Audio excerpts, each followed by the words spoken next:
Ce matin, une femme de 52 ans m'a dit quelque chose qui m'a brisé le cœur. Walter, j'analyse chaque message, chaque emoji, chaque temps de réponse de cet homme depuis 3 mois. Je dors à peine. Comment est-il possible, à mon âge, que je ne sache toujours pas s'il m'aime ou non? Et je lui ai répondu exactement ce que je veux te dire maintenant. Si tu dois devenir détective pour savoir si quelqu'un t'aime, alors tu as déjà ta réponse.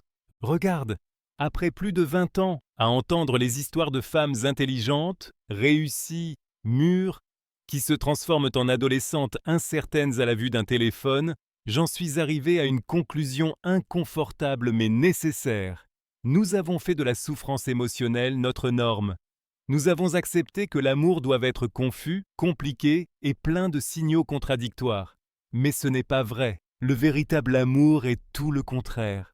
Aujourd'hui, je veux partager avec toi ce que j'ai appris après d'innombrables conversations similaires. Les textos ne mentent jamais.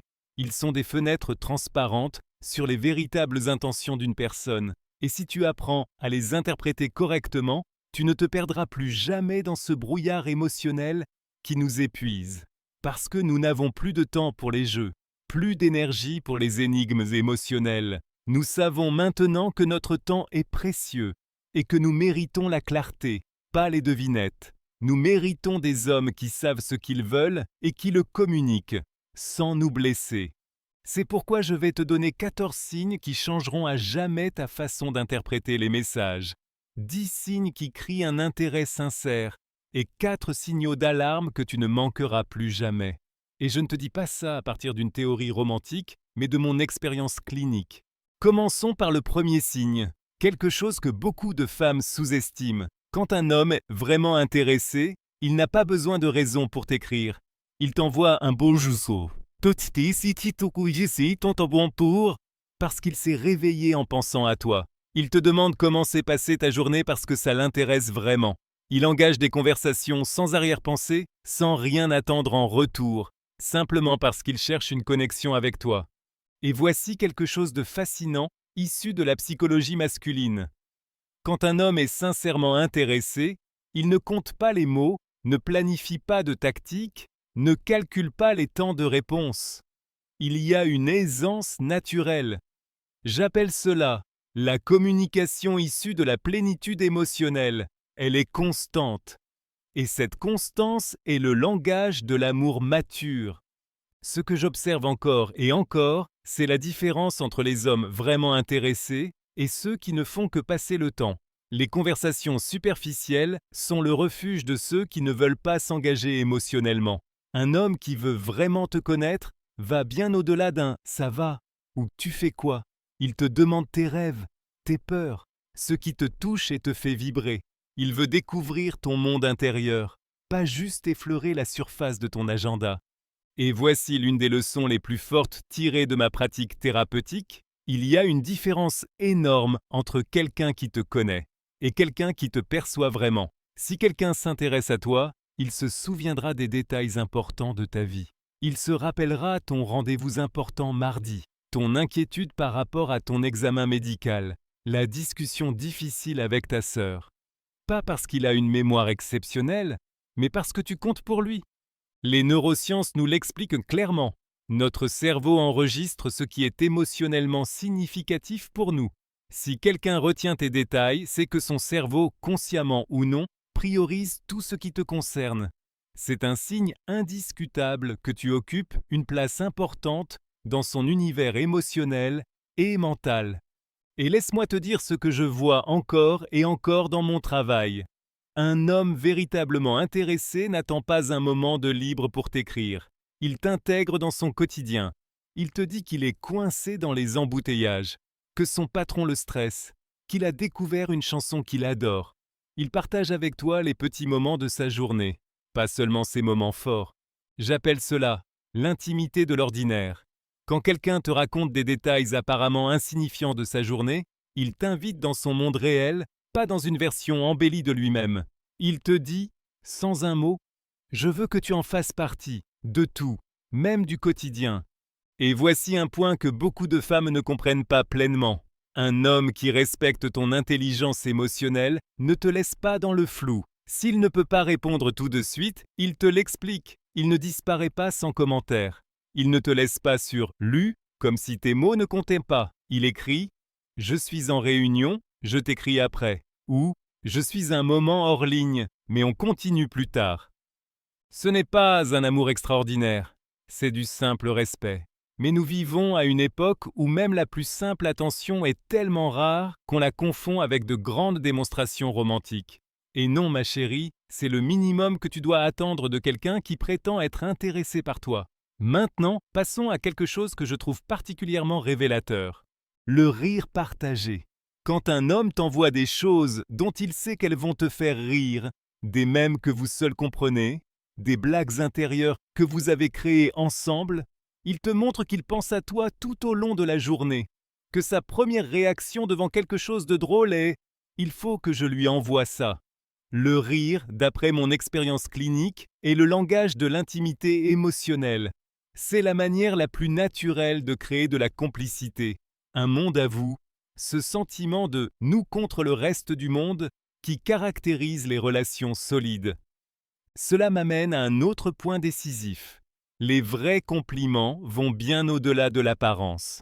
Un homme émotionnellement mature ne te dit pas seulement que tu es belle, il admire ta façon de penser. Il est fasciné par ta vision de la vie. Il aime ton énergie, il respecte ta capacité à gérer les conflits. Il reconnaît ton être dans son ensemble, pas seulement ton apparence. Parce que voici la vérité. N'importe quel homme peut te dire que tu es jolie. Mais seul celui qui regarde vraiment peut te complimenter sur ta personnalité, ton caractère, ton essence. Laisse-moi te dire encore quelque chose que beaucoup de femmes mûres sous-estiment. Les emojis et les expressions affectueuses ne sont pas superficielles si elles viennent d'un vrai sentiment. Un homme qui t'envoie des cœurs, des smileys ou des signes tendres montre son affection de la manière qui lui est disponible. Peu importe son âge ou son côté sérieux, la véritable affection trouve toujours un moyen de s'exprimer. Et à l'ère du numérique, un emoji bien placé peut parfois en dire plus que 1000 mots formels. Cela m'amène à un signal particulièrement révélateur que j'observe sans cesse. Quand un homme est vraiment intéressé, il doit savoir si tu es émotionnellement disponible. Il demande rarement directement, mais il trouve des moyens de le découvrir. Il fait des commentaires comme « Ton ami doit être fier de toi » ou « Tu ne dois sûrement pas être souvent seul » ou « Quelqu'un comme toi a certainement un emploi du temps bien rempli ».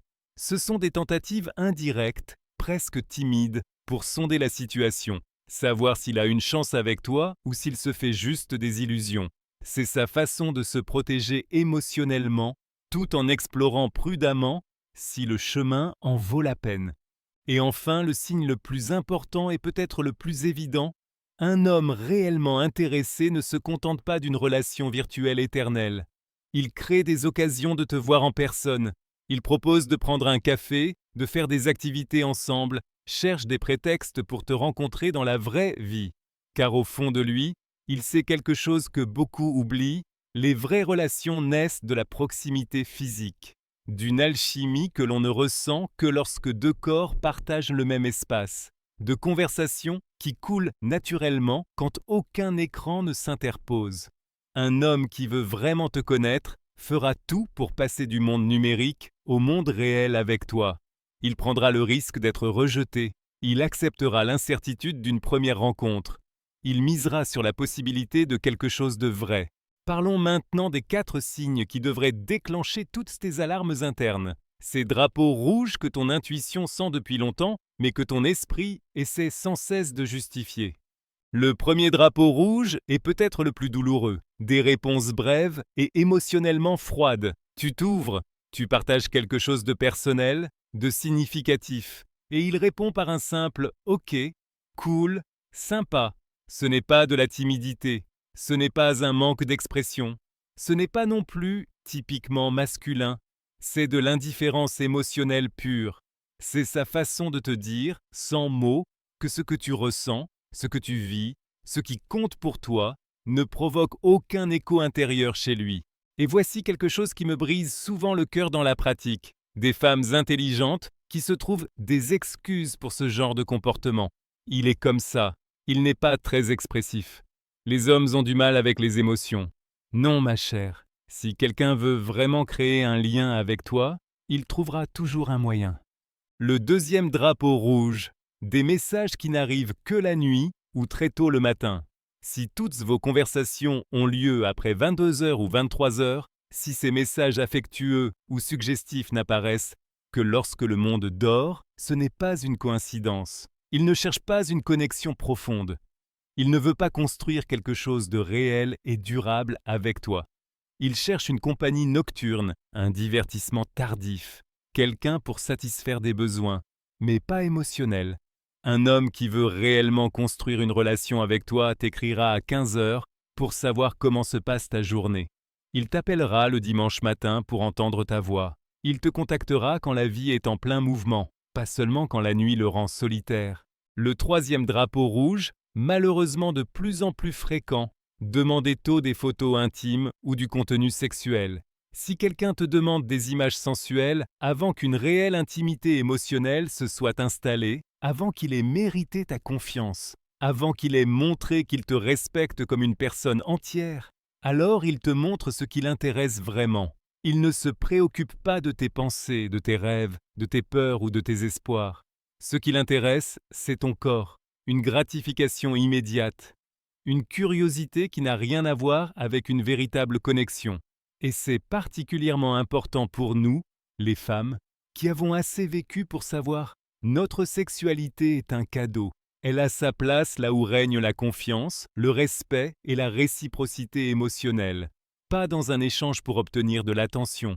Et enfin, le quatrième drapeau rouge, probablement le plus courant et certainement l'un des plus frustrants, disparaître pendant des jours, puis revenir avec des excuses compliquées. Je n'ai pas vu ton message, mon téléphone était cassé, j'étais sous pression, mon application ne fonctionne pas bien. Nous vivons dans un monde où nous sommes connectés en permanence. Tout le monde voit ces messages. Tout le monde a son téléphone presque toujours sur soi. Si quelqu'un ne répond pas pendant des jours, ce n'est pas parce qu'il ne le pouvait pas, mais parce qu'il a consciemment choisi de ne pas le faire. C'est ce que j'appelle un retrait passif, une des formes les plus cruelles de communication émotionnelle, une manière de te dire que tu n'es pas une priorité sans le dire ouvertement. Laisser la porte entrebâillée pour que tu ne partes pas tout à fait, mais jamais assez ouverte pour que tu puisses vraiment entrer. Le retrait passif est plus douloureux qu'un rejet honnête, car il te maintient dans un état d'attente émotionnelle, à espérer, à investir dans quelqu'un qui a déjà décidé de ne pas investir en toi. Et maintenant, retiens bien ceci au fond de ton cœur et de ton esprit. Les longs silences, les réponses systématiquement tardives, les excuses répétées, ce ne sont pas des coïncidences, ce sont des choix délibérés, ce sont des messages silencieux qui te disent « Tu n'es pas assez importante dans ma vie émotionnelle ». Car si quelqu'un te veut vraiment, si tu comptes vraiment pour lui, tu n'as pas besoin de décrypter des codes ni d'analyser des modèles de communication. Tu ne te demandes plus s'il t'aime bien ou s'il est intéressé. Tu le sais, tu le ressens. C'est clair, c'est cohérent. C'est aussi évident que la lumière du jour. L'amour mature, l'amour vrai, ne joue pas à cache-cache. Il ne te laisse pas deviner. Il ne te rend pas nerveuse, incertaine, ou comme si tu marchais sur des œufs. Il t'offre une certitude émotionnelle. La paix, ce sentiment profond de pouvoir te laisser aller, car tu sais exactement où tu te situes dans la vie de cette personne.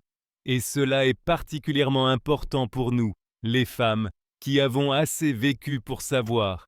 L'insécurité émotionnelle n'est ni romantique ni excitante. Elle est épuisante. Elle est toxique. C'est une perte de temps, de l'énergie que nous pourrions investir en nous-mêmes ou dans des relations qui nous nourrissent vraiment. Si quelqu'un te traite comme une option, ne te donne que des miettes d'attention, te fait croire que tu dois toujours faire quelque chose pour mériter son intérêt, alors il te montre clairement la place que tu occupes dans sa liste de priorités. Et cette place, ma chère, n'est pas celle que tu mérites, car tu n'es pas un plan B, pas un peut-être, pas un passe-temps. Tu es une femme entière, avec de l'expérience, une sagesse émotionnelle et tant à offrir au monde. Et tu mérites d'être le premier choix pour quelqu'un qui reconnaît ta valeur. Le véritable amour n'a pas besoin d'interprétation ni d'analyse profonde. ni de justification élaborée. Il est comme le lever du soleil. Lorsqu'il arrive, tu n'as pas besoin d'explication. Tu sais simplement qu'un nouveau jour a commencé. Tu le ressens dans tout ton être. C'est clair, naturel, apaisant. Alors, la prochaine fois que tu te surprends à analyser chaque message, à chercher des signes cachés dans chaque point et emoji, à déchiffrer les temps de réponse, arrête-toi, respire profondément et pose-toi une question essentielle. Dois-je vraiment consacrer autant d'énergie mentale pour savoir si quelqu'un m'aime bien? Ou suis-je simplement en train d'essayer de me convaincre qu'il y a quelque chose de significatif là où il n'y a probablement rien? Est-ce que j'investis plus d'énergie à analyser cette personne que cette personne n'en investit à vraiment me connaître? Ton intuition, cette voix intérieure que tu as développée avec l'expérience, connaît déjà les réponses. Ton cœur sage sait déjà qui t'apprécie vraiment et qui t'utilise simplement pour combler ses propres vides émotionnels. Et voici quelque chose que tu dois vraiment retenir. Dans mon travail clinique, j'ai constaté que les femmes ayant traversé des divorces, des ruptures douloureuses ou des relations toxiques développent souvent une forme d'hypervigilance émotionnelle. Elles deviennent expertes à reconnaître les signes de danger, mais perdent parfois la capacité de reconnaître aussi la sécurité. Si tu es l'une de ces femmes blessées, il est très probable que ton système nerveux soit programmé pour détecter le danger. Ton cerveau essaie de te protéger et interprète donc parfois la neutralité comme un rejet ou la patience comme un désintérêt. C'est un mécanisme de survie émotionnelle tout à fait compréhensible. Mais voici ce que tu dois savoir. Guérir ne signifie pas devenir aveugle au drapeau rouge. Guérir signifie apprendre à faire la différence entre une prudence saine et une paranoïa émotionnelle. Cela signifie rester vigilante sans vivre dans un état d'alerte constant. Et cela m'amène à une chose que j'observe souvent. Beaucoup de femmes mûres ont développé ce que j'appelle une tolérance toxique. Elles ont normalisé des comportements qui sont en réalité inacceptables.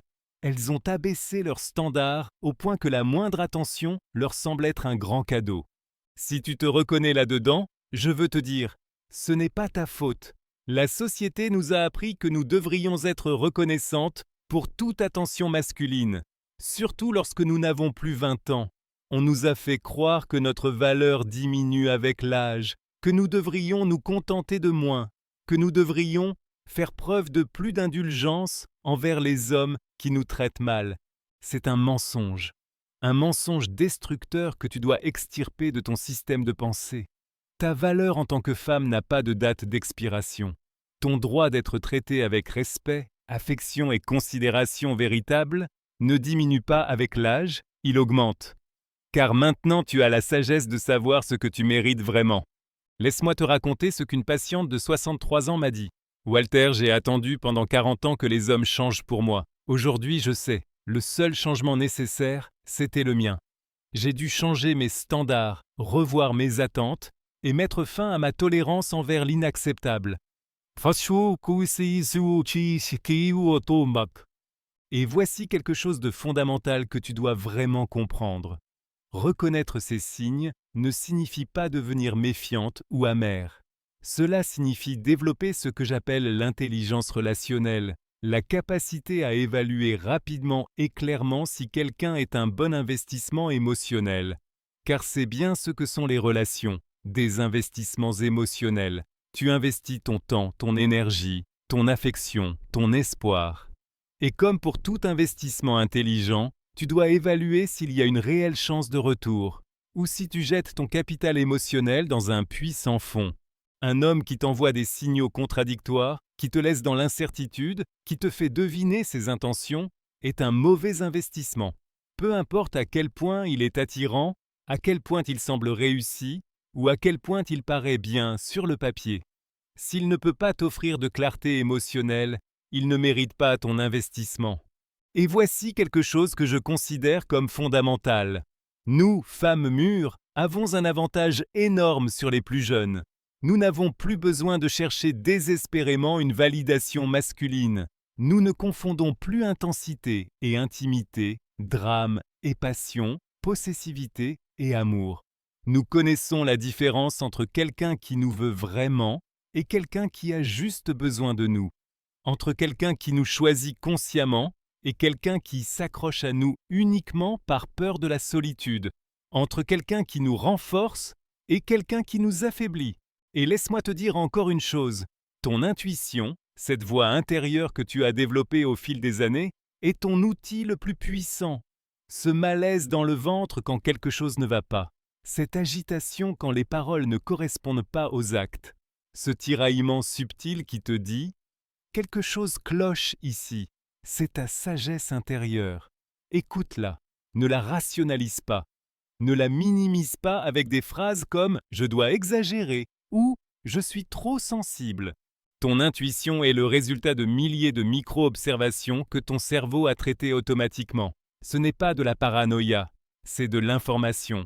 Et je l'ai vu encore et encore. Les femmes qui apprennent à faire confiance à leur intuition, qui trouvent le courage d'agir selon ce qu'elles ressentent, et non uniquement selon la raison, finissent par vivre des relations plus saines et plus épanouissantes. L'expérience t'a appris à faire la différence entre le véritable amour et une attention commode, entre quelqu'un qui te voit comme une personne entière et quelqu'un qui te considère seulement comme une distraction temporaire, entre quelqu'un qui construit quelque chose avec toi et quelqu'un qui passe le temps jusqu'à ce que mieux arrive. Fais confiance à ce que tu sais, fais confiance à ce que tu as appris, fais confiance à cette sagesse qui ne vient que d'une vie vécue, fais confiance au fait que tu mérites quelque chose d'authentique, de stable, de nourrissant, pour ton âme, pour ton cœur. Car quand l'amour est vrai, quand il est mûr, quand il est réciproque, tu n'as pas besoin d'être une détective émotionnelle pour le reconnaître. Tu le vis, tu le ressens, tu en profites et tu es en paix, avec la certitude d'être enfin, exactement là où tu dois être. Et si après tout cela tu reconnais aujourd'hui que tu te trouves dans une situation où tu dois deviner les sentiments, déchiffrer les intentions, justifier les silences, minimiser ton propre besoin de clarté, alors pose-toi cette seule question plus profonde. Toute cette énergie ne serait-elle pas mieux investie en toi-même, dans ta croissance, ton bien-être émotionnel, ton propre bonheur, dans l'espace que tu peux créer pour quelqu'un qui ne te fait jamais douter de ta valeur, même pas une seconde? Car au bout du compte, ma chère, il ne s'agit pas seulement de trouver quelqu'un. Il s'agit de trouver quelqu'un qui te mérite, qui reconnaît ta valeur sans que tu aies besoin de l'expliquer, qui te traite avec le respect que tu sais déjà mériter. Et pendant que tu rencontres cette personne, ou que tu choisis d'être seul plutôt que mal accompagné, souviens-toi, tu es complète exactement telle que tu es. Tu n'as pas besoin de validation masculine pour te sentir précieuse. Tu n'as pas besoin d'une relation pour te sentir accomplie. Tu as besoin d'une relation qui enrichit ta vie, pas d'une qui te fait douter de toi-même. Car le véritable amour, l'amour que tu mérites, l'amour qui te nourrit et t'accompagne dans cette magnifique étape de la vie, ne vient pas avec un manuel compliqué. Il vient avec une présence limpide, avec une constance apaisante, avec la paix intérieure de savoir que tu es enfin, exactement là où tu dois être.